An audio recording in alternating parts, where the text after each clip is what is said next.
when you change your energy, you change your life. Now, let's demystify that process, because for the most part, your brain is organized to reflect everything you know in your life. Your brain is a record of the past. It's an artifact of everything you've learned and experienced to date.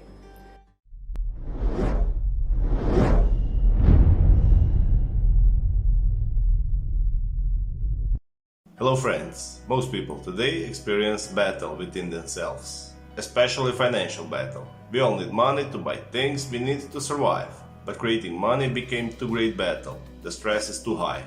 But if you remember some of the happy experiences from your life, all of them were easy.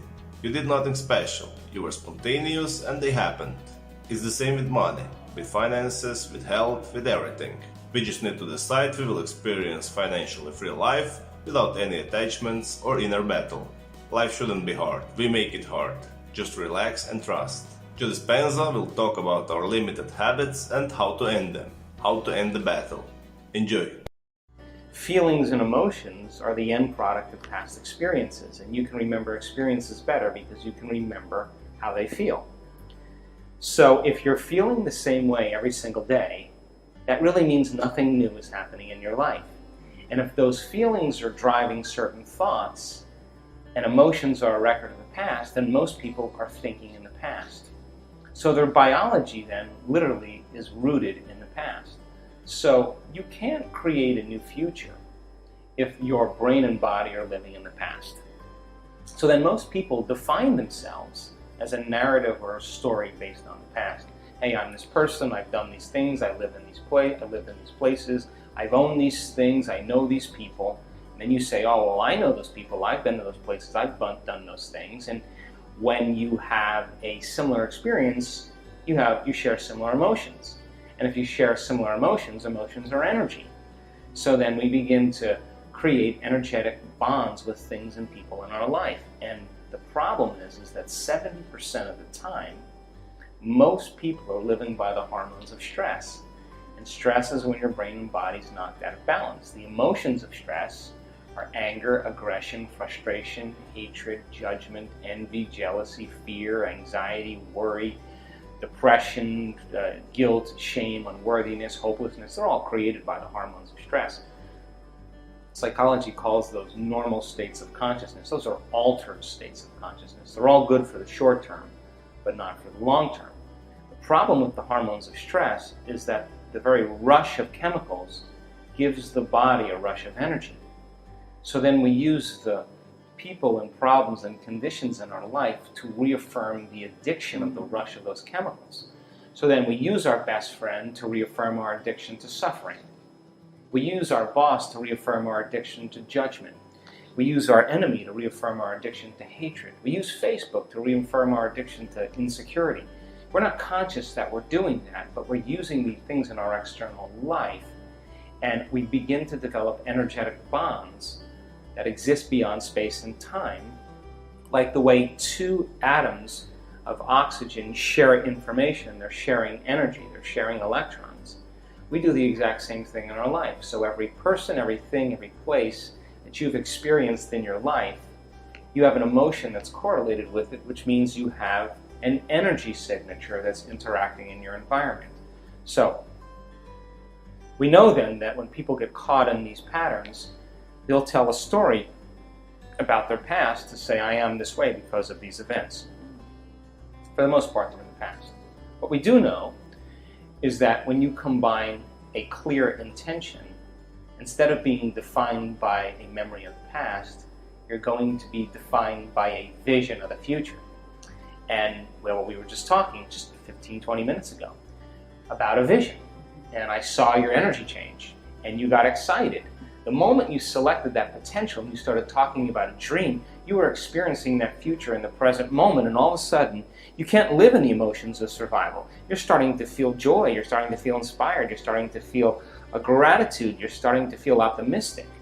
And when you combine a clear intention and elevated emotion, you're literally taking your biology out of the past, and now you're living in that future biologically in the present moment. Turns out the effects of that is that you begin to change your brain to look like the experience has already occurred. The elevated emotion begins to signal new genes that make new proteins to prepare your body for the event. Now you're no longer living in your past, you're living in that future reality in the present moment. Now, our research shows over and over again, and we've done 7 advanced workshops where we measure all these changes in people. When you're living by the hormones of stress, you're literally drawing from this invisible field of energy around your body, and you're turning it into chemistry. Whether you're angry or frustrated, or you're fighting or flighting, whether you're guilty and shameful or digesting a steak, or whether you're over-sexual, you are drawing from energy and turning it into chemistry. These are the survival centers. When people begin to open their heart and the emotions of gratitude, the emotions of care, compassion, kindness, joy, love, if you teach people how to get and lock into this creative center, and as they begin to create that energy, the field around their body, now this is science, the magnetic field around their body can be 9 meters wide. Now they're more energy and less matter. They're more wave and less particle. Now, that's a magnetic field. But what is the carrier of that magnetic field? In other words, all frequency carries information. Radio waves carry information. Your cell phone waves carry information. All frequency carries information. So now you have a person who's heart-centered, and they're broadcasting a magnetic signature. The carrier of that is magnetism, but the intention is the information. So now, thoughts are the electrical charge in the quantum field, and feelings are the magnetic charge. So then when you combine a clear intention with an elevated emotion, now you're broadcasting a new electromagnetic energy into the field. And whatever you broadcast into the field is your experiment with destiny. So then it's not enough to just broadcast it once. It's got to become so familiar to you that your energy now is connected to a future, and your body is going to be drawn to that event. And we now know that over and over again, that clear intention with an elevated emotion begins to produce an effect on matter. So here's a great example. I was driving over here and I had to do a phone call, and I'm writing a blog about what this project we're going to be doing at the end of the year with our students, a global coherence project to raise the energy of the entire planet. It's possible. And he was having difficulty understanding coherence, and I said, Eric, imagine dropping a pebble in water. When people are able to get heart-centered and stay there, the longer they stay there, the more the waves ripple out. If you only stay there for 1 second, you only drop 1 pebble, and the field dissipates. But if you're able to keep dropping that pebble over and over again, and you're able to sustain that heart coherence, you got a big wave that's coming out. You can see it. But that's the wave. But what's the information carried on the wave? Your intention. So then, if your intention, when you're in that heart-centered place, you can't be selfish in that place. It's impossible to be selfish. These are the centers that are about self. You're selfless. You want to contribute. You want to give. You want to make a difference. And so we've done research in our events where we have taken 550 people in a room. We've taken 45 to 50 people in the front of the room wearing heart rate monitors. Now, when you're frustrated and when you're impatient, your heart beats differently than when you're in love and you're in gratitude. So you have 500 people now in the remainder of the room getting heart-centered, cultivating an elevated emotion, resting their attention in that center, and broadcasting a signature into the field of love, with the intention for the greatest good of the people sitting in the front of the room who are wearing the HRV monitors. At the exact same time, at the exact same day, in the exact same meditation, 90% of those people in 1 second move into heart coherence. Now, that's something that's happening in a non-local phenomenon. It's not happening, right, randomly. There's a lock-in that takes place. So the magnetic field is the energy, but the intention is the greater good for the people sitting in the front of the room. Now, let's scale that to a larger scale. Right. What if you had thousands of people doing the same thing for people in Syria, for people in Iraq, for people that are suffering in Sudan?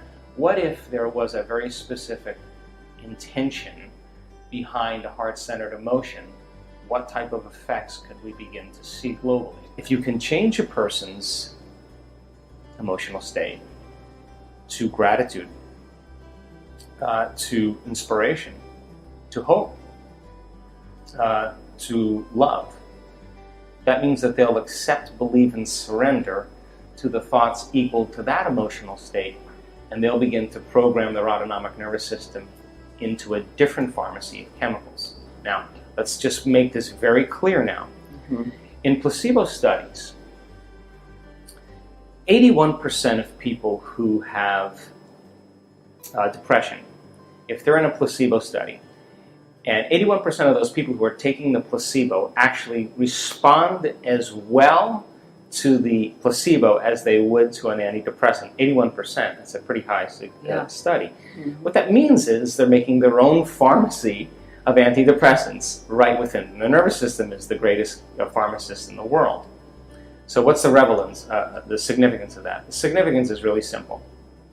When people begin to change their emotional state, they begin to alter who they are. It may take more than one attempt at this, because in that placebo study, they took the placebo for 6 to 8 weeks. Now the pill represented the possibility of them getting well, their thought. When they start looking forward to or anticipating getting better and they feel inspired, when you combine a clear intention with an elevated emotion, you're moving into a new state of being. Now the brain and body are no longer living in the past. The brain and body are living in the future, in the present moment, and they're beginning to produce substantial neurological, biological, and genetic changes in their body. But the placebo study for depression, that person took the pill for 6 to 8 weeks, which means you may actually have to change your state of being for 6 to 8 weeks before you begin to see the change. As you heard from Joe Dispenza, our intention is incredibly important. But most of the people misunderstood what intention is. Intention is a statement that you will achieve your goal, but people want to know all the specifics of how this goal will be achieved, and so they got attached to their goal. Their goal becomes too important. We just need to decide what we will experience and then exercise that future in our mind. The universe has its ways to deliver the experience we want. We just need to relax and trust. Do your part of the job and leave the universe do its job. You are here on Earth to have experiences, not to understand how the whole process works. I'm sure you don't bother too much with how electricity works. You just use it. So apply this to your life and see what happens. I hope you enjoyed this video. If you did, continue with the video to your right. And don't forget to subscribe for more videos like this. See you around.